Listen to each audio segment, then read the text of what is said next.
Ok, Parashat Hashavua, Parashat Vayeshev, les Nishmat, Aviv et Mori, Yitzhak Ben Shimon, que Bezrat Hashem cette semaine c'est les 1 an du décès. Et avant de commencer le shur, je voulais sincèrement remercier Hashem, Tov, Leodot Hashem. Vous savez que écrire les Divrei Torah prend beaucoup de temps, et puisque cette semaine je vais devoir partir en Eretz pour l'année, je pensais sincèrement ne pas pouvoir faire la vidéo, le shiur, ni même pouvoir avoir le temps d'écrire le Dvar Torah. Mais c'était dur à admettre pour la simple et bonne raison que l'année dernière c'était justement la semaine de deuil, cette semaine-là, cette paracha-là, et donc j'avais déjà pas écrit de Dvar Torah, parce qu'un endeuillé n'a pas le droit d'étudier la Torah pendant la semaine. Et je m'en serais voulu fortement de ne pas diffuser de la Torah cette semaine.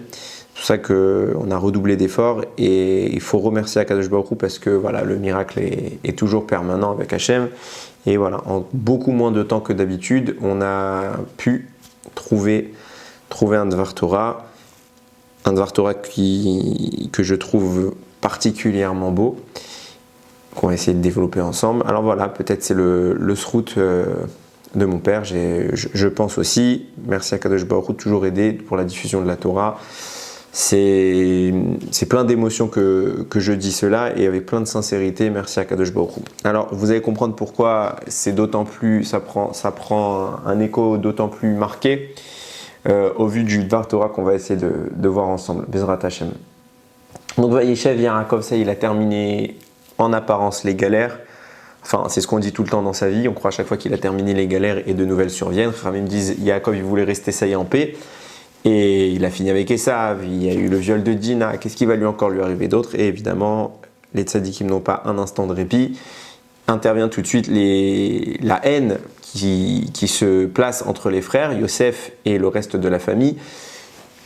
Ça va pas. Yosef a une attitude qui déplaît aux frères. Il va faire les deux rêves où il va en apparence se présenter comme le roi, alors qu'on sait que le roi c'est Yehuda. En tout cas, il semble dominer le peuple, enfin dominer les frères. Bien évidemment, ce sont des rêves prophétiques, donc il n'y est pour rien. Mais la scène que ça génère, la situation qui se met en place, elle est celle-là. Et il y a une rancune qui est nourrie par tout ce qui se fait là. Donc les frères vont en arriver à une décision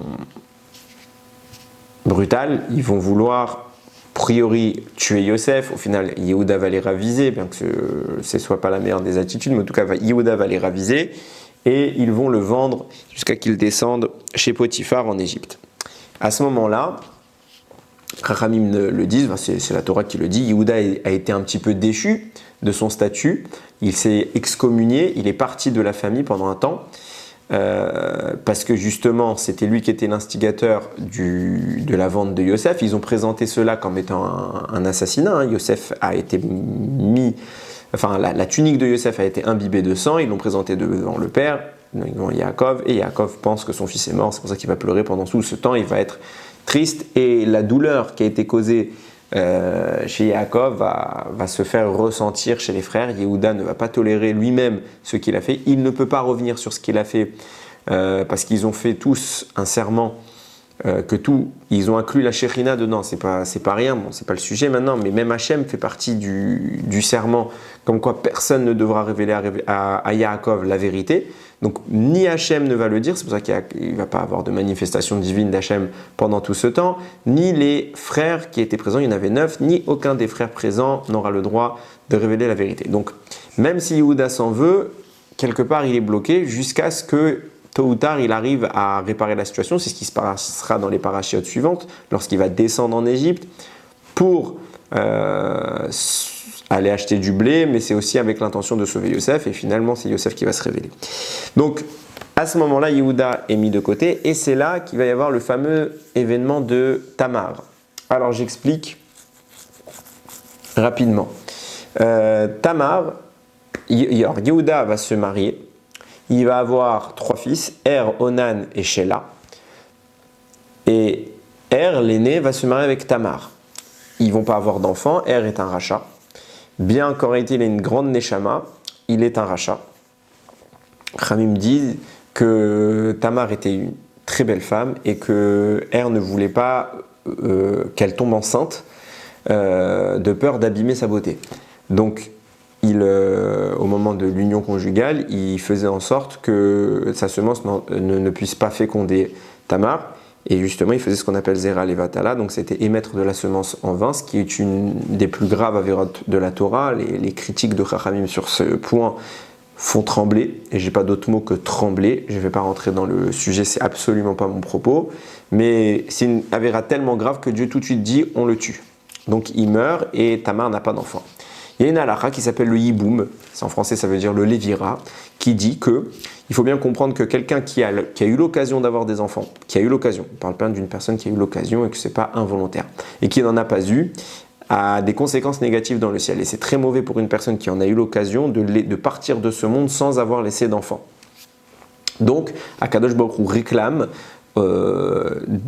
un mariage qui est évidemment volontaire pour les deux parties, ils peuvent le refuser s'ils le désirent, du frère du défunt avec la femme du défunt. Donc Tamar va se marier avec le deuxième frère, donc le frère de Aer, et il s'appelle Onan.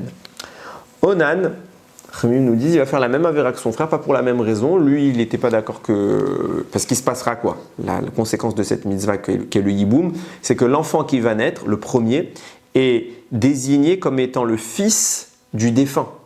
On lui crée une descendance. C'est aussi un chesed. Et il n'était pas d'accord que l'enfant ne soit pas le sien quelque part, donc il a dit je refuse qu'elle tombe enceinte, donc il va faire la même avéra que son frère, il va faire Zera Levata, il va y mettre de la semence en vain, et Akadosh Baruch Hu va également le faire périr. Tout ça, Yehuda l'ignore. Il voit ses fils mourir l'un après l'autre. Il se dit peut-être que le problème ne vient pas de ses fils, mais de Tamar. Quelque part, elle porte la poisse. Donc, la halakha voulait que Tamar s'unisse avec le troisième frère, Sheila. Mais Yehuda a peur, donc il va quelque part l'endormir, il va la repousser.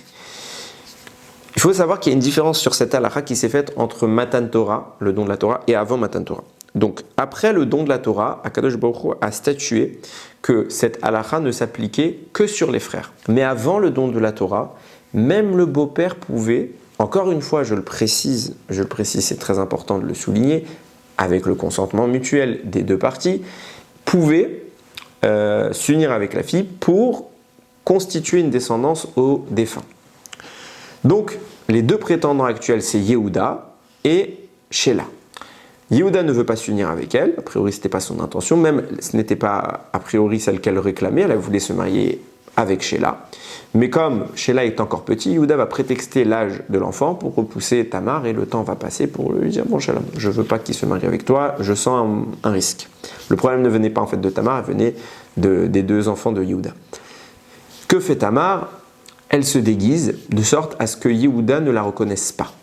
Et elle se met à l'entrée, enfin dans un endroit spécial où Yehuda va suspecter que c'est une fille de rue, que c'est une prostituée, bien que, je le précise, rien n'indiquait cela. Simplement l'endroit où elle s'est mise qui a prétexté ça, mais Tamar est à ce moment-là dans une sniout telle que Yehuda ne reconnaît pas sa propre belle-fille. Donc c'est clairement pas un acte où Tamar va se dévergonder, chas v'shalom.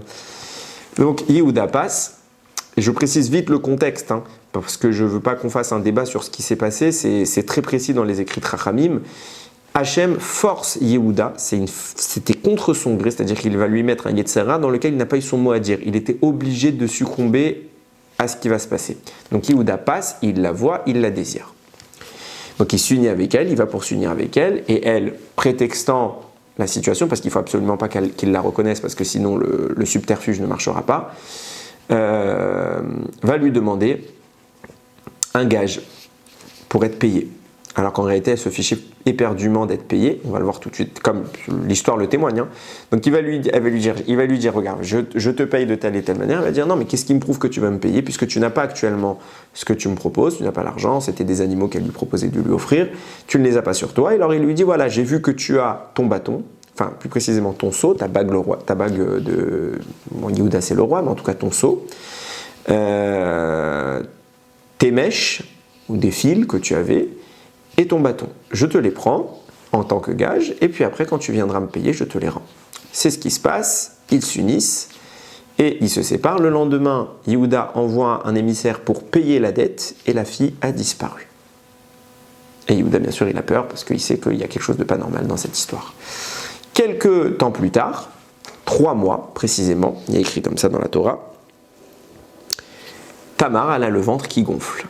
Et tout le monde voit qu'elle est enceinte. Or, elle ne pouvait pas se remarier parce que, justement, la loi du Yiboum qui demande l'union avec le frère stipule qu'ils sont naturellement mariés, il n'y a pas besoin d'un mariage. Et s'ils ne veulent pas que cela se produise, il faut justement briser ce mariage. C'est ce qu'on appelle la Khalitsa. C'est une brisure du mariage qui s'est transmis héréditairement par les frères. Donc techniquement, elle est mariée à la famille d'Yehuda et elle ne peut pas s'unir avec un autre homme sous peine d'adultère. À part s'il y avait eu le Khalitsa, donc ce petit divorce, mais il n'a pas eu lieu. Donc si Tamar tombe enceinte et qu'elle n'est pas allée avec Sheila, Yehuda ignore qu'il est allé avec elle, donc mathématiquement, tout le monde suspecte que Tamar a commis l'adultère. Elle est présentée devant Yehuda, Yehuda constate qu'elle est enceinte, il dit bon, la rate de l'adultère c'est la mort. Donc elle est amenée sur la potence.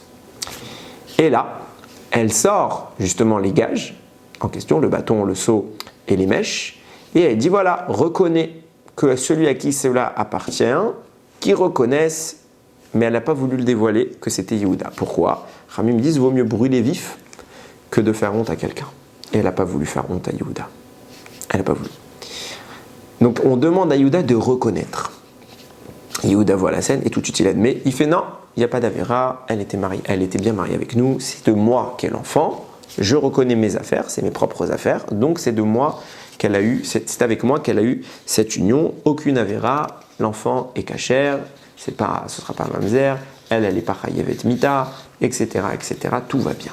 Tout de suite après, Yosef descend en Égypte et on connaît l'histoire avec la femme de Potiphar. Lui aussi va être tenté à un Yetzera similaire, mais lui, il va avoir un Yetzera dans lequel il est censé le battre. On va en parler tout de suite. Et il va réussir à le battre, il ne va pas succomber à la faute. Nous dit le Midrash, à ce moment-là, au moment où Yaakov, il pleure pour ce qu'il a fait. Les frères, ils pleurent. Ils sont en deuil, ils savent ce qu'ils ont fait. Enfin, pas pour ce qu'il a fait, pour la mort de Yosef. Yaakov pleure pour la prétendue mort de Yosef. Les frères savent ce qui se passe. Yosef a été vendu en esclave. Tous ceux-là sont en tristesse. Yehuda est déchu, il s'est mis de côté. Donc en clair, on est dans une situation du Ham Israël de l'époque qui est des plus catastrophiques. C'est-à-dire que le Ham Israël, ça y est, Yaakov, c'est celui qui amène l'émergence du Ham Israël. Donc on est avec le Ham Israël, ça y est. Il n'y aura plus de débat pour savoir qui sera Ham Israël, qui sera pas Israël. Tout le monde, ça y est, c'est le Ham Israël. On est déjà dans le début de l'histoire. Et au début de l'histoire concrète et définitive, on se retrouve tout de suite dans une situation de crise qui est vraiment, vraiment néfaste. Personne n'est bien. Il n'y a pas un personnage qui est bien dans l'histoire. Yaakov, il est le chef. Il est au plus bas. Yosef, il est au plus bas. Yehuda est au plus bas. Les frères sont au plus bas. Tout le Ham Israël est plongé dans l'obscurité la plus totale. Nous dit le Midrash, que faisait Akadosh Baruch Hu à ce moment-là? J'avais déjà cité ce Midrash. Il crée la lumière du Mashiach. Oro Shel Mashiach. Quand tout va mal, c'est là que la lumière elle apparaît, le Mashiach. C'est déjà un beau message, parce que nous on se dit tout le temps comment il peut venir dans les situations actuelles, c'est pas propice encore. C'est pas propice, il faut toujours qu'on attende quelque chose. Non, regardez quand est-ce qu'Akadosh Baruch Hu crée la lumière du Mashiach, quand il y a le balagan le plus total, de là est sorti Mashiach. Parce que c'est ce qu'on dit. Tamar qui s'est unie avec Yehuda, tout ça, pourquoi c'était forcé, c'était contre le gré de Yehuda? Parce que c'est de là que va jaillir Mashiach. Parce qu'elle va avoir 2 fils, Péretz et Zerach. De Péretz viendra David Améler. C'est ce qu'on dit, Ayadish ben Parti, c'est ce qu'on dit dans les Chadodid, par l'entremise de l'homme qui est le fils de Parti, Péretz. C'est justement de lui que vient le Mashiach. Donc là, Akadosh Baruch Hu, il fait venir Mashiach. Dans tout ce balagan-là, Mashiach, il est en train de naître. Et c'est intéressant de comprendre la situation qui conduit, pourquoi cette situation de Yehuda, c'est ça qui conduit à Mashiach. Alors, il y a plein de raisons pourquoi ça s'est passé comme ça, on en a peut-être même déjà parlé plusieurs fois, mais ce qui est vraiment surprenant, c'est qu'en apparence, bien que ça ne soit pas une faute, en apparence, il y a une faute. En apparence, la démarche de Yehuda, elle n'est pas bonne. Au final, elle est géniale. parce qu'il n'a rien fait de mal, c'était permis, c'est Akadosh Baruch Hu qui l'a forcé. On n'est pas dans le débat de est-ce qu'il a fauté. Mais ce qui apparaît sur la mise en scène, c'est quelque chose de critiquable, c'est la débauche, c'est tout ce qui est de mal dans la Torah qui font partie des avérotes les plus graves. Alors, pourquoi c'est cet événement-là qui va mettre en place Mashiach? Et c'est là qu'on va avoir toute la grandeur de Yehuda. On a souvent tendance à définir les scènes. On va comparer Yehuda par exemple avec Yosef, on voit que Yosef lui il faute pas alors que Yehuda il faute, alors que c'est le même style de faute, même la faute de Yosef, il y a plus de tentation chez Yosef, ça a duré longtemps alors que Yehuda c'est une fois et tout de suite il a succombé. On a l'impression de la mise en scène que le grand de l'histoire c'est Yosef, et bien évidemment que Yosef était particulièrement grand, mais en réalité il faut bien comprendre le grand de l'histoire, c'est bien Mashiach, c'est de là que va venir Mashiach, c'est Yehuda. Yehuda va vivre ici un événement qui est beaucoup plus puissant que celui que va vivre Yosef, et on va essayer de définir les choses ensemble. La royauté de Yehuda. Yehuda, ça s'écrit Yud, He, Vav, Dalet, He. Rami nous dit, dans le nom de Yehuda, il y a les 4 lettres du nom d'Akadosh Baruch Hu, Yud, Ke, Vav, Ke, avec un Dalet en plus. Donc déjà, dans le nom de Yehuda, il y a un écho divin. Il y a la présence divine est intégralement mentionnée dans son nom. Ça veut dire tous les compartiments du divin sont là. Pourquoi? Parce que de Yehuda va faire venir justement Mashiach. Et qu'est-ce qui se passe? Le roi d'Israël, c'est qui? C'est celui qui humainement manifeste l'existence de Dieu. C'est celui qui humainement va caractériser la royauté divine. Il n'est pas roi en tant que lui-même. Il n'est pas roi parce qu'il a un sang royal. Il est le roi parce que Dieu projette son essence sur lui. Il est le roi parce que Dieu est le roi. Il n'est pas le roi, il n'a pas de supériorité intrinsèque entre lui et les autres hommes. Il est juste le roi parce que Dieu est le roi et qu'il est le canal qui va véhiculer cette royauté divine sur terre. C'est pour ça que dans Yehuda, qui va être le vecteur de la royauté divine, de la royauté du Ham Israël en tout cas, se trouve l'intégralité du nom d'Akadosh Baruch Hu. Il est complètement présent parce qu'il y a un écho qui se fait, entre un reflet plus précisément qui se fait entre le ciel et la terre. Dieu est le roi et sa manifestation terrestre se fait par le roi d'Israël. Donc il faut que dans le roi d'Israël, dans la lignée royale, se manifeste le caractère du divin. Attention, je ne suis pas en train de dire que Yehuda s'approche de Dieu ou qu'il a quoi que ce soit de divin, ce n'est qu'un homme. Seulement, Dieu répercute cette essence de royauté sur lui et c'est lui le reflet, c'est lui le phare qui fait émettre cette lumière sur terre. Et justement, Yehuda a pour particulier d'avoir une lettre supplémentaire, c'est pas Yud Ke Vav Ke parce qu'il n'est pas Dieu, il y a un alliage qui se fait avec un Dalet. C'est quoi le Dalet? C'est justement David. David Améler, le roi d'Israël qui viendra à mettre en place la lignée royale et donc de qui émergera le Mashiach. C'est justement l'émanation de Dieu avec une constante humaine. C'est ça le Dalet. Le Dalet, c'est ce qui va représenter David, l'homme roi, qui justement véhicule toute la royauté divine, toute l'essence de cette chose-là. Et quand on va en fait plus loin dans l'idée, parce qu'on sait que, il faut bien comprendre l'idée, le nom dans la Torah est ce qui caractérise l'essence d'une personne. C'est pour ça qu'il est vital, et j'insiste vraiment dessus, il est vital de donner des noms juifs. Il ne faut pas donner des noms qui ne sont pas juifs. Parce que quoi? Parce qu'il y a justement dans le nom l'essence de notre Neshama. Et c'est pour ça que Rami insiste, c'est une sorte de prophétie qui frappe les parents au moment de la naissance d'un enfant pour le choix du nom. Le choix du nom n'est pas complètement autonome, c'est Dieu qui nous insuffle quel nom donner à l'enfant parce que lui il sait quel est sa Neshama, il sait quel est son rôle. Et dans le nom que va porter l'enfant, est insinué ce rôle et c'est là toute la manière que cela se véhicule sur terre. Donc dans le nom de Yehuda s'insinue non seulement son caractère divin, enfin son caractère royal puisqu'il représente Dieu au travers de l'homme du Dalet de David, mais plus que ça, Yehuda en français, en hébreu précisément, mais ça se traduit en français par la reconnaissance. D'ailleurs, c'est comme ça que Léa, qui l'a nommé, c'était son 4e enfant, Dalet, c'est pas pour rien, Dalet valeur numérique 4, que c'est cette lettre qui s'insinue dans le nom. elle va dire Vatar od vatelet ben, donc elle va encore engendrer un enfant. Vatomer, elle dit Hapa'am, cette fois-ci Odé et Hachem. Je vais remercier Hachem. Pourquoi elle remercie Hachem? Parce que normalement, il y avait 4 femmes chez Yaakov pour faire 12 tribus, c'était 3 par femme. Et là, elle est déjà à son 4e enfant, donc elle a plus que la normale. Donc elle remercie Hachem parce qu'il lui a donné un cadeau. Yehuda est un cadeau. Et elle lui dira Je vais remercier Hachem. Alkan Kerachemo Yehuda. C'est pour ça qu'elle l'a appelé Yehuda, qui vient du Lachon Lehodot. C'est pour ça que j'ai commenté tout à l'heure en disant Tov Lehodot Lachem. Il faut remercier Hachem, c'est combien important. Yehuda est donc, quelque part, la caractérisation du remerciement, de la reconnaissance. Yehuda, c'est celui qui reconnaît. Et donc l'alliage du divin, Yudke Vavke, avec l'humain, crée la reconnaissance. La reconnaissance de quoi? De Dieu.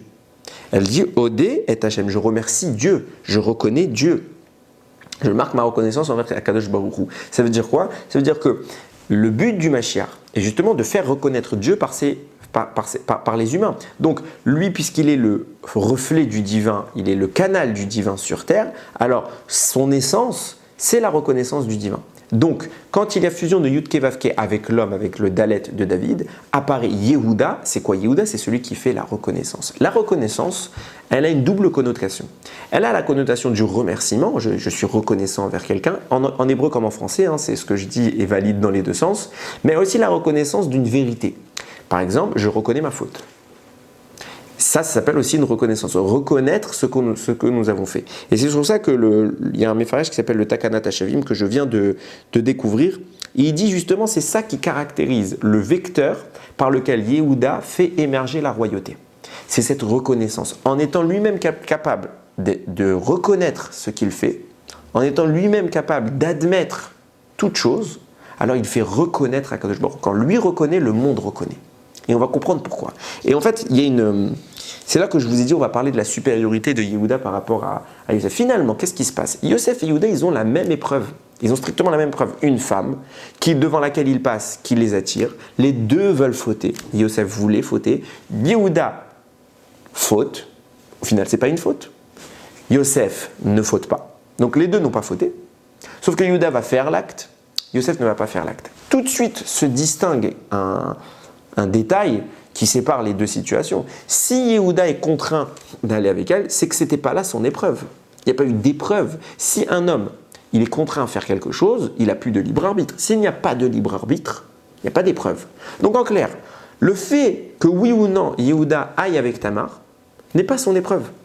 Alors que le fait que Yosef aille avec la femme de Potiphar est son épreuve. Donc en fait, tout de suite, on distingue les faits. Ce n'est pas la même situation. C'est la même scène, mais la situation est radicalement différente. Yehuda, son épreuve, c'est pas de fauter ou pas, il n'a pas le choix. Donc c'est pas une épreuve. Yosef, lui, il a eu le choix et il ne va pas fauter. Yehuda, elle est où son épreuve? Elle est justement dans la reconnaissance, dans sa capacité à admettre ce qu'il a fait. Pourquoi? Justement, par la suite, Tamar tombe enceinte, elle a l'épreuve, et c'est à Yehuda de décider si oui ou non, en public, en s'humiliant, alors qu'il n'a rien fait de mal, mais en s'humiliant, parce que tout le monde va comprendre qu'elle s'était déguisée, l'histoire va se révéler, donc il va être humilié en public, il pourrait se taire et la laisser mourir, bien évidemment ce serait ô combien méchant, mais la force de Yehuda, l'épreuve de Yehuda, il faut bien comprendre, il était déjà déchu, il a été déjà humilié, et en plus il arrive, il est quelque part, tout le monde sait que c'est le futur roi d'Israël. Vous imaginez le Gadol, le Mashiach, c'est de là qu'il va venir Mashiach. Si maintenant cet homme est encore humilié, c'est difficile à vivre, c'est la plus grande déchéance que puisse connaître la personne en question. Vient Tamar avec l'épreuve et a dit je ne dirai rien. Si quelqu'un se reconnaît, il se reconnaît. C'est à Yehuda de reconnaître que ce qu'il a fait, c'était divin. Qu'est-ce qu'il est en train de dire? Il n'est pas en train de dire je me justifie, je ne fais rien, c'est pas ma faute. Il ne sait même pas que c'est pas une faute. Lui pense que c'est une faute. C'est Chachamim qui plus tard, Moshe va nous révéler, etc. C'est des dévoilements divins, qu'il n'a pas eu le choix, qu'il n'a pas eu de libre arbitre. Mais lui-même, il ne le sait pas qu'il n'a pas eu de libre arbitre. Il pensait qu'il était libre. Donc lui pense qu'il a fauté. Et de façon publique, il va admettre qu'il a fauté. Il va reconnaître. Et qu'est-ce qui se passe à ce moment-là? Lorsque Yehuda reconnaît, c'est beaucoup plus dur pour lui comme effort. Et on comprend bien, là on commence à comprendre quelle était l'épreuve de Yehuda, n'a jamais été de ne pas aller avec elle. Yehuda est forcé d'aller. Il fait quelque chose qui en apparence est abominable. la débauche.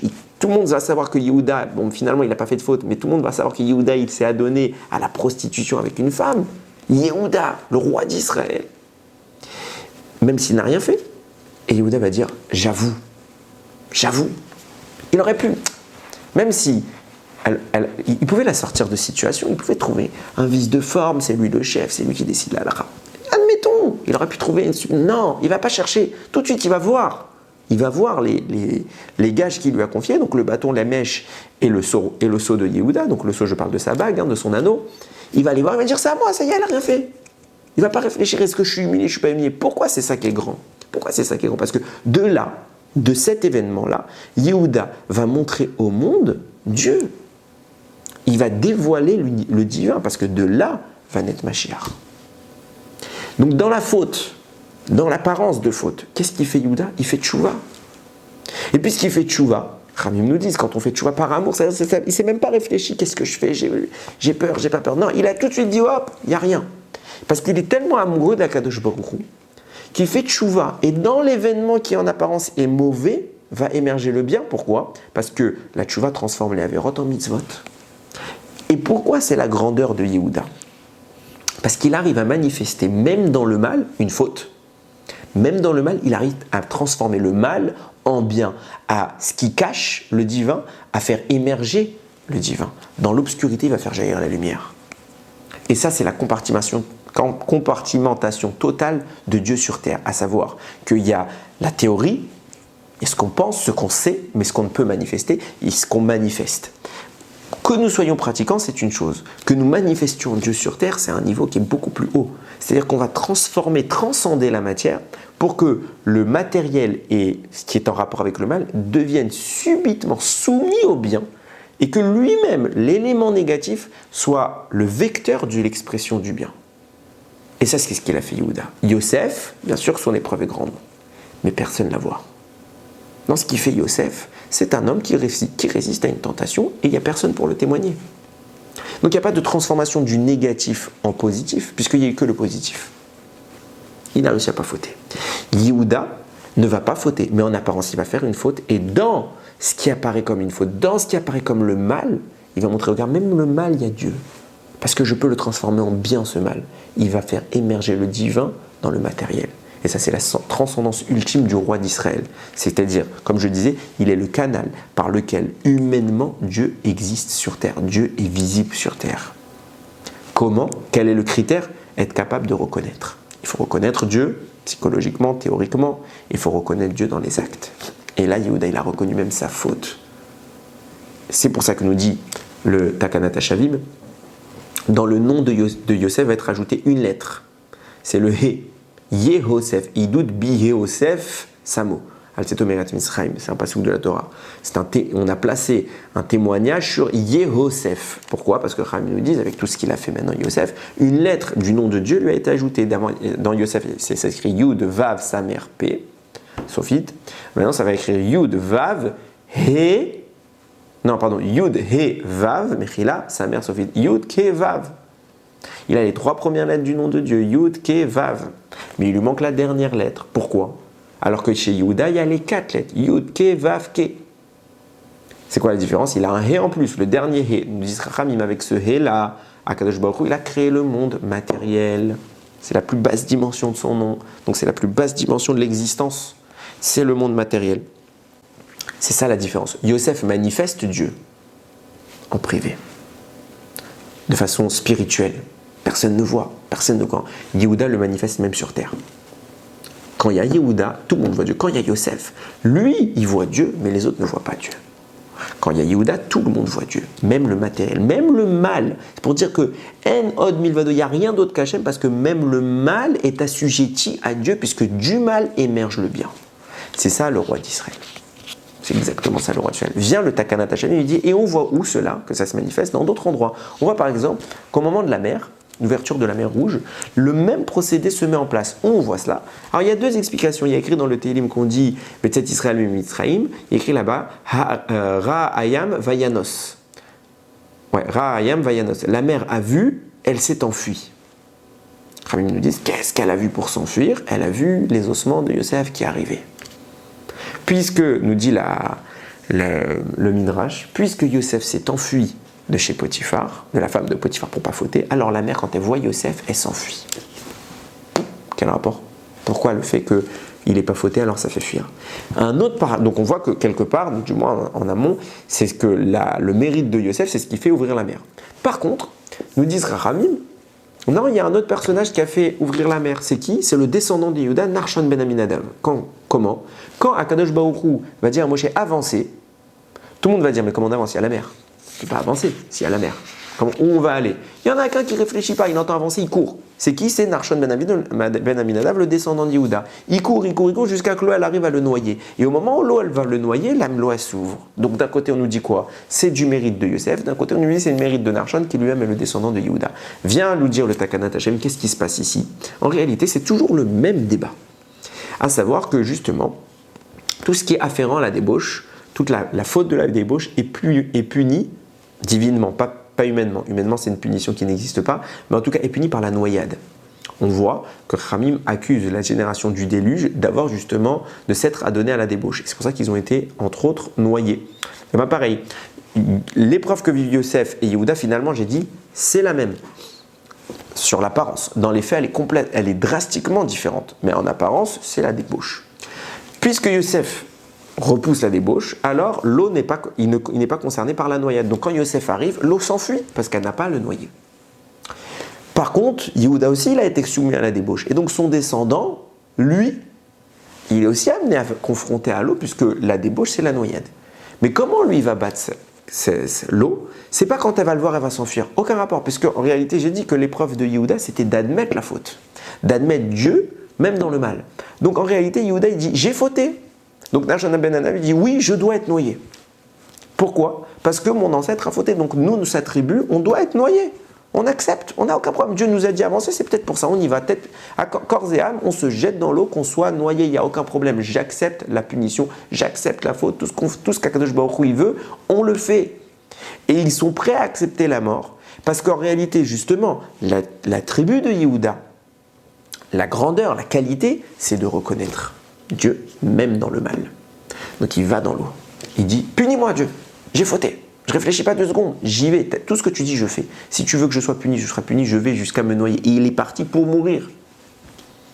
Et quand il reconnaît, alors il véhicule Dieu sur terre. Yehuda, c'est Dieu Yud Kevavke avec la constante humaine, le Dalet de David Améler, qui devient l'Ehodot, reconnaître. Il émerge de là le roi d'Israël. Et là, il réussit son épreuve, parce que l'épreuve de Yosef, c'était de ne pas fauter. L'épreuve de Yehuda, c'était pas de ne pas fauter, c'était d'admettre. Puisqu'il admet, il réussit son épreuve. Quand les 2 hommes réussissent leur épreuve, l'eau s'ouvre. Le même rapport, pas la même mission. Le même enjeu, la même situation, pas la même mission. Aucun rapport. Yehuda manifeste Dieu sur terre. Et d'ailleurs, dans la démarche de Tamar, c'est à peu près ce qui va se reproduire. On nous dit le Midrash Rabbah que Dieu lui a insufflé un moment de Ruach HaKodesh, donc d'esprit, souffle divin, un souffle prophétique. Et quand elle a vu Yehuda pour s'unir avec lui, elle lui a dit donne-moi les gages. Il a pris le bâton, le seau et les mèches. Nous disent Ramim, le seau, c'est le seau royal. Le sceau de la royauté. Les mèches, par les mèches là, ça va faire venir, les mèches c'est ce qui fait brûler la lumière c'est la Torah, ça va faire venir le Sanhedrin, les gens, le tribunal juif, de tous les Rachamim étaient réunis là-bas, et le bâton c'est le bâton du Mashiach. Elle ne sait pas ce qu'elle dit, elle réclame ça parce qu'elle voit dans ces choses-là la venue de la royauté et de la Torah et du divin sur terre. Ce qui veut dire qu'encore une fois, on est en train de prendre quelque chose qui était une accusation, puisque le gage qu'elle garde, est une preuve de la faute de Yehuda. Donc c'était ces 3 simanim là, ces 3 gages sont accusateurs, sont des témoins de ce qu'a fait Yehuda. Et au final, elle y voit la manifestation du roi d'Israël. Ça veut dire que justement, par cette accusation que Yehuda va admettre, va avouer, il va naître Mashiach. C'est là qu'il va se passer Mashiach. Qu'est-ce que faisait Akadosh Baruch Hu au moment où tout le monde était en train de pleurer, Yaakov était en train de pleurer, Yosef il était vendu en esclave, les frères étaient en train de pleurer, Yehuda était descendu au plus bas. Akadosh Baruch Hu il crée Mashiach, il fait émerger dans cette situation la qualité qui fera naître Mashiach au travers de Yehuda, cette capacité à reconnaître Dieu aussi bien pour le mal que pour le bien en toute dimension. quand on creuse un peu, il y a quelque chose d'extraordinaire que j'ai trouvé extraordinaire qui se produit. Avant, j'oublie de préciser, c'est ce que nous disent Ramim sur le descendant que va avoir Yehuda avec Tamar, c'est Péretz. Péretz, c'est lui qui va amener Mashiach. Péretz, c'est quelqu'un qui fait une brèche. C'est-à-dire faire une brèche même dans le mal. C'est vraiment le cheminement dont je parlais. Mais je vous disais tout à l'heure, il y a quelque chose qui est merveilleux, et c'est le chidouche que j'aimerais vraiment partager avec vous. Je précise qu'il m'est très personnel, qu'on peut le remettre en cause, mais il est à mes yeux trop beau pour que je le taise.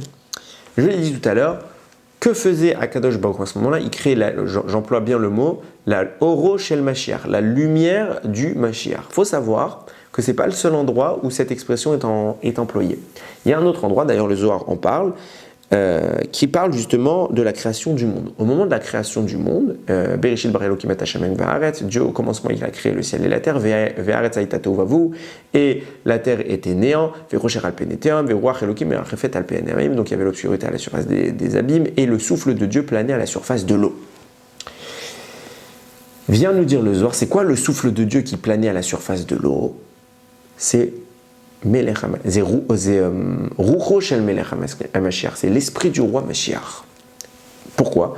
Parce que Dieu, avant de créer notre monde, il avait créé certains éléments. Il y a des éléments qui préexistent, qui précèdent notre monde. Et entre autres, c'est Mashiach. Mashiach étant l'objectif, c'est l'état dans lequel le monde va manifester l'état ultime visé par Akadosh Baruch Hu.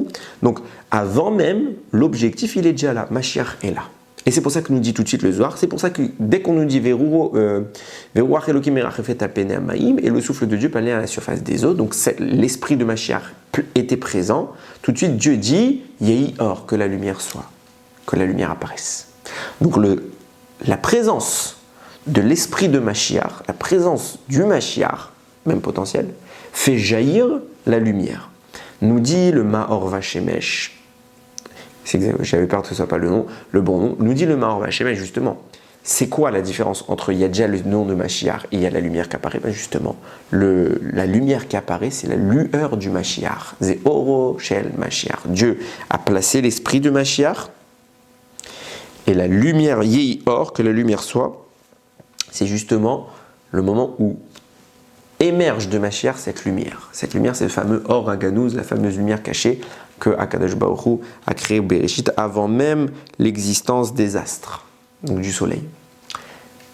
Donc on voit qu'au moment de la création du monde, le premier acte créateur, c'est de créer Oro Shel Mashiach, la lumière de Mashiach. De même que au moment où Tamar et Yehuda s'unissent, que fait Dieu? Tout le monde pleure. Et pareil, le monde, au moment où la lumière jaillit, il est Tohu Vavohu, il est le néant. Donc c'est le néant dans le Ham Israël. C'est exactement la même didactique. Et dans le néant, il y a l'esprit de Mashiach qui fait jaillir la lumière, Or. Dans le néant familial du Ham Israël, tout le monde est triste, tout le monde est en balagan, la famille elle est disloquée. Que fait Dieu? Il fait Oro Shel Mashiach. Lui aussi fait jaillir la lumière du Mashiach. Donc ça veut dire qu'on est en train de vivre à ce moment-là exactement la scène de Bereshit. Exactement.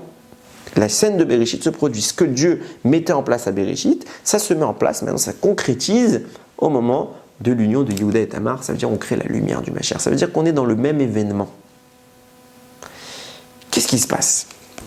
Par la suite, on est ici quand Yehuda il va s'unir avec Tamar. On dit Dieu crée cette lumière, mais elle n'est pas manifeste. Pourquoi? Parce que ce Mashiach qui va naître, en tout cas cet enfant qui est le fruit de leur union, n'est pas là. Et personne ne sait, on est encore dans le cachet. Quand est-ce que ça va commencer à se voir que Tamar est enceinte? Nous dit la Torah, Vayehi kemishlosh chodashim. Et ce fut à peu près environ 3 mois plus tard, Vayugal Yehuda est mort, Zanta Tamar Kalatra. Et on a rapporté à Yehuda que justement Tamar avait fait un acte d'adultère. Là c'est écrit Kemishlosh Chodashim, environ 3 mois. Alors de quoi on parle? Donc au bout de 3 mois, le ventre de Tamar il a grossi. Donc c'est justement à ce moment-là que le bébé qui était caché est devenu officiel. Je traduis donc. Ça, c'est l'acte terrestre, l'acte spirituel. Donc, la lumière que Dieu a mis en place dans l'union de Yehuda et Tamar, celle du Mashiach, elle est devenue officielle. Elle a commencé à prendre racine et à se manifester sur terre, puisque tout le monde la constate. Tout le monde constate que Tamar est enceinte. Donc, ça, c'était l'acte matériel. En unissant Tamar avec Yehuda, le bébé va se mettre en place, un fœtus est conçu, et au bout de 3 mois, il apparaît. Donc, mais parallèlement, sur le plan céleste, spirituel, Dieu crée la lumière du Mashiach. Et puisque c'est à bout de 3 mois que le bébé apparaît, donc c'est au bout de 3 mois que la lumière commence à se manifester. Là, c'est écrit environ 3 mois. Pourquoi c'est écrit environ 3 mois? Rachid le note tout de suite. C'est parce que ce n'est pas 3 mois complets. Il y avait en réalité une partie du premier mois, un mois complet au milieu, et une partie du deuxième mois, du troisième mois, on peut déjà parler de 3 mois, alors que ce n'était pas nécessairement des mois complets. Rachid apporte cette idée-là au nom du Midrash. Seulement le Midrash présente une autre opinion, c'est celui de Somkrous. Somkrous, il dit, non, 3 mois. Ça fait 3 mois mamash. Boule. Et d'ailleurs, cette opinion de Somkrous, elle est citée dans Masechet Nida, dans la Gemara, et cette fois, elle n'est pas écrite avec un débat, elle est écrite toute seule, elle est rapportée, c'est Somkrous qui cite cette fois Rabbi Meir, qui dit, une femme, un fœtus devient visible dans le ventre d'une femme au bout de 3 mois. Et il dit, et on a une allusion à cela dans la Torah, où on voit une allusion à ça, voilà notre pasuk, vaïk et mishlosh rodash, mais suffit au bout de 3 mois que Tamar, elle est tombée enceinte, maintenant ça se voit. Donc au bout de 3 mois, mamash, et vous lisez les commentateurs, le Ritva il dit comme ça, le Marcha il dit comme ça, que d'après Somkrous, c'est 3 mois complets dont on parle ici. 3 mois complets. Alors pourquoi c'est écrit environ 3 mois, comme 3 mois, parce qu'il y a des techniques, des nuances à l'Afrique, parce qu'ici le bébé ils sont nés au bout de 7 mois et qu'ils ne voulaient pas généraliser, etc. Bon, voilà, je ne vais pas rentrer dans les divergences d'opinion, mais en tout cas, il est à peu près clair, du point de vue des citations que je fais, que de Somkrous émerge l'idée que c'était 3 mois complets. Bien que Rachid ne suive pas cette opinion, je le précise, mais Somkrous dit bien c'était 3 mois complets, et là-bas il n'y a pas dans la Gemara, il n'y a pas de marloquette, c'est que dans le Midrash qu'il y a une marloquette. Ok, donc si on va d'après cette opinion-là, ça veut dire que 3 mois plus tard, après la conception de la lueur du Mashiach, de la lumière du Mashiach, cette-ci elle émerge 3 mois plus tard. Pourquoi? Parce que cette lueur est conçue par l'union de Yehuda avec Tamar qui engendre un bébé, et ce bébé commence à être, on peut le constater que 3 mois plus tard. Comme je le disais tout à l'heure, il y a le parallèle qui se fait avec la création du monde. De même que Dieu, ici, il a créé la lumière du Mashiach par l'union de Tamar avec Yehuda. De même, à Bereshit, Dieu, il a créé la lumière du Mashiach. Quand est-ce que cette lumière est apparue? Le premier jour de la création du monde, c'était le 25 Elul. Et comme je le dis ici, cette lumière du Mashiach s'est manifestée 3 mois plus tard. Donc, elle se manifeste quand? Cette lumière que Dieu a créée à Bereshit, puisque c'est 3 mois plus tard, je fais mon compte. Après Elul, du 25 Elul au mois suivant, c'est le 25 Tishri, 1 mois. 25 Tishri au 25 Cheshvan, 2 mois. 25 Cheshvan au 25 Kislev, 3 mois. Le 25 Kislev, c'est le jour où la lumière du Mashiach, elle est apparue, elle est devenue ostensible. Qu'est-ce que ça signifie? 25 Kislev, c'est Hanouka. Quand est-ce que Tamar est accusée? À Hanouka. Alors je ne dis pas nécessairement que ça a eu lieu le jour de Hanouka.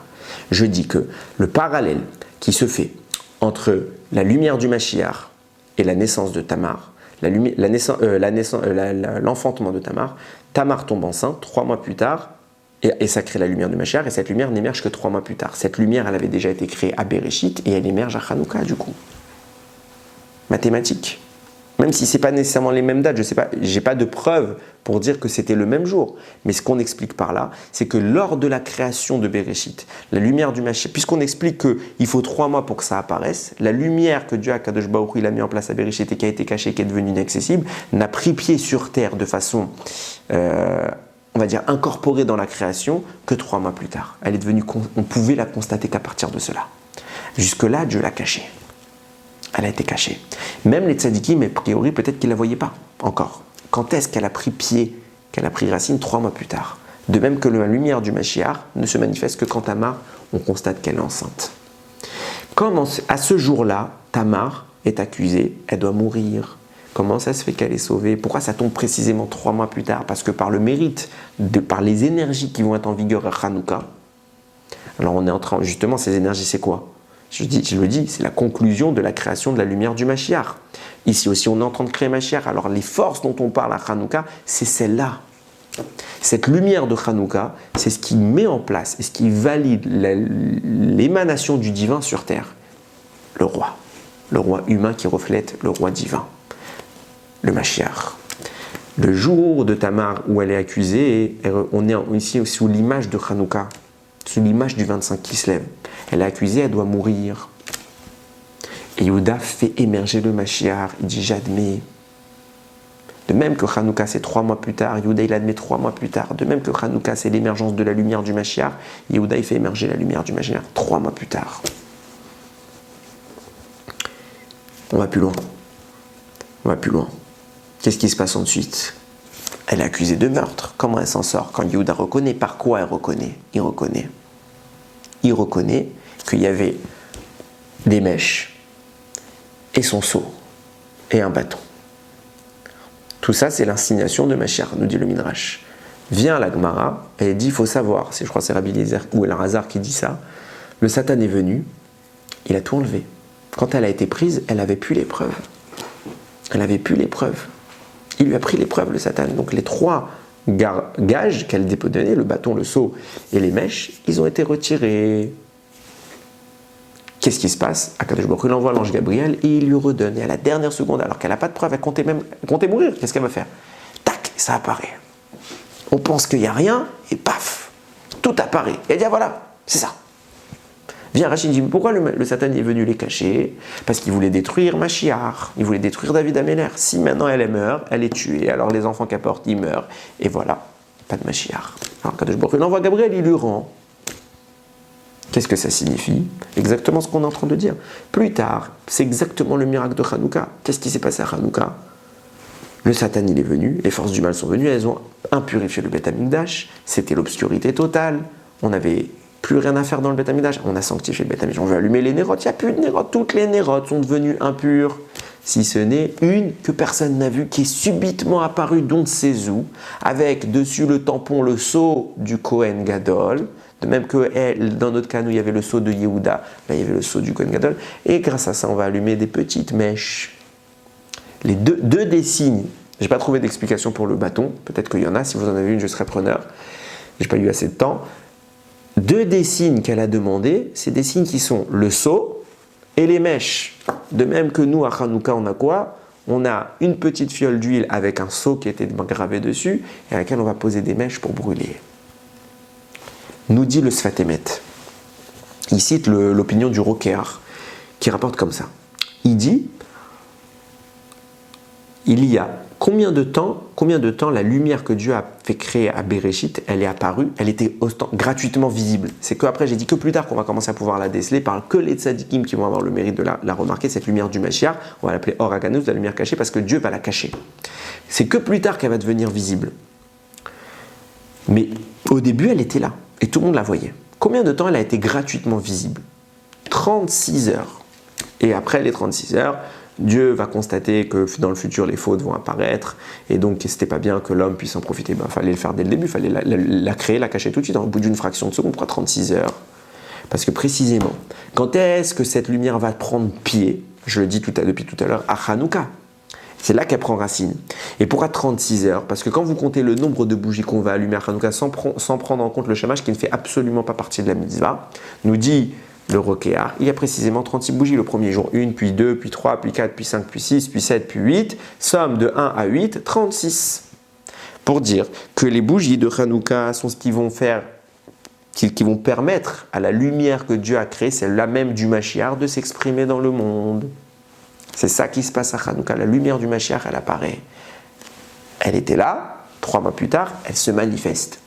Pareil dans notre cas, au moment où Akadosh Baruch Hu il unit Tamar avec Yehuda, la lumière est mise en place. Et quand est-ce qu'elle se manifeste? Quand est-ce qu'elle devient ostensible? 3 mois plus tard, quand tout le monde voit qu'elle est enceinte. C'était quoi ce miracle-là? Ça s'appelle le miracle de Hanouka. C'est exactement le miracle de Hanouka. Et regardez jusqu'où ça va. Quelle était la grandeur de cette lumière? C'est que la lumière standard est bloquée par la matière. On ne peut pas voir derrière un mur, on a une distance limite de ce qu'on peut capter. La lumière est limitée. Tandis que cette lumière, celle-là même du Mashiach, n'est pas limitée.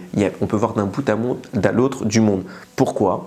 Parce que c'est toute la grandeur du Mashiach. Le Mashiach, je le disais, c'est ce qui permet de faire jaillir la lumière, même dans le noir, même dans l'obscurité, même dans le mal, même dans la matière. Là, et le Mashiach, c'est ça sa grandeur, c'est David, il reconnaît Dieu même dans ça, et là, il voit la lumière. Seuls les tzadikim peuvent voir cette lumière. Pourquoi? Les tzadikim, c'est ceux qui sont capables, dans le matériel, dans l'expression du mal, de voir Dieu. Eux, ils voient Dieu, même là. et ils font reconnaître au monde entier. Et c'est ça la lumière cachée. Et c'est ce qu'on fait le Ham Israël à ce moment-là. Yehuda, quand il voit Tamar, Yehuda qui voit Tamar, qui dit mais c'est, voilà l'épreuve.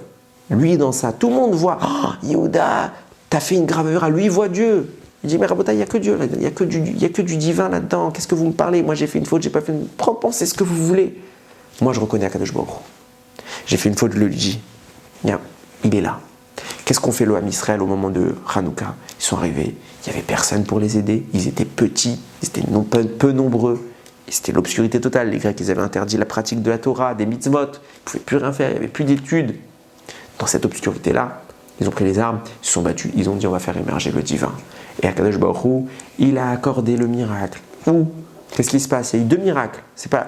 Finalement, il y a eu la guerre, les Hashmonaïm contre les Grecs, une toute petite armée de quelques poignées d'hommes contre une armée de soldats entraînés, les petits vont gagner. C'est ça le plus grand miracle. Ah, la bougie, elle a tenu 8 jours. C'est pas si fou, quand on sait qu'il y a eu des miracles encore plus fous. Que déjà à l'époque du Beth Amikdash, il y a le ner Amaravi, la bougie, elle ne s'éteignait jamais. C'est un miracle qui existait depuis le Beth Amikdash. Alors de voir que les 8 elles ont brûlé, d'accord, c'est un plus grand miracle, mais c'est pas quelque chose de si choquant à l'image du Beth Amikdash. C'est plus choquant la victoire militaire. Non, nous ce qu'on célèbre, c'est la lumière. Pourquoi? Parce que la lumière, c'est la preuve que eux ont été capables de voir la lumière dans le matériel, de voir la lumière dans l'obscurité. Ça, c'est la manifestation du roi d'Israël. C'est la manifestation du roi d'Israël. Et c'est cette manifestation-là qui fait émerger Mashiach. Et c'est peut-être pour ça, je le mets entre parenthèses, que suite à ces événements, les Hashmonaïm qui étaient des Kohanim et qui n'avaient pas le droit d'être les rois, ont pris la royauté. Ils ont été punis pour ça. Mais comme ils ont été capables de quelque part faire émerger la lumière dans l'obscurité, donc de reconnaître le divin dans le matériel, à l'image de Yehuda, alors ils ont eu un semblant de royauté, un moment de royauté. Ils ont été punis parce qu'ils n'avaient pas le droit de faire ce qu'ils ont fait. Mais ils ont eu les critères à un moment. Puisqu'ils ont pu l'être, c'est qu'ils ont eu cette puissance de la royauté. Ils ont fait reconnaître Dieu sur terre. Ça, c'est Hanouka. C'est le moment où on regarde des bougies, on dit ça, c'est Dieu. C'est Dieu qui a fait cette lumière. Dans cette lumière, il y a le Or HaGanouz. C'est quoi le Or HaGanouz? C'est être capable de regarder la matériel et de voir Dieu là-dedans. Pas dire lui c'est Dieu, tout est Dieu. Il n'y a que Dieu, En Od Milvado. Tu regardes ces lumières, tu considères bien que c'est Dieu qui les manifeste, tu vois la lumière du Mashiach. Pourquoi? Parce que tu es toi-même le vecteur de Yehuda. Yehuda, c'est celui qui voit Dieu partout. C'est celui qui transforme le mal en bien. C'est ce Baal Tchouva parfait. C'est ça le message. C'est un grand route pour nous d'avoir juste le droit de regarder ces lumières. On dit qu'il faut rester pendant les 30 minutes, on les regarde. On va avoir peut-être un peu de cette lumière du Mashiach. C'est quoi le message? Être capable de chercher Dieu. On regarde des lumières pour voir Dieu, pour voir la lumière du divin. Et c'est ça qu'on attend de nous à Hanouka.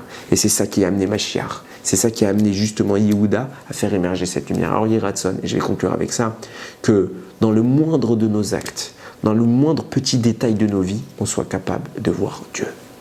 Il n'y a pas plus belle bracha que celui qui en toutes circonstances observe la Shekhinah. Alors Yiratson qu'on ait ce mérite, qu'elle nous accompagne toujours et que nous aussi on ait accès à cette lumière sans limite. Baruch Adonai Olam, Amen ve Amen.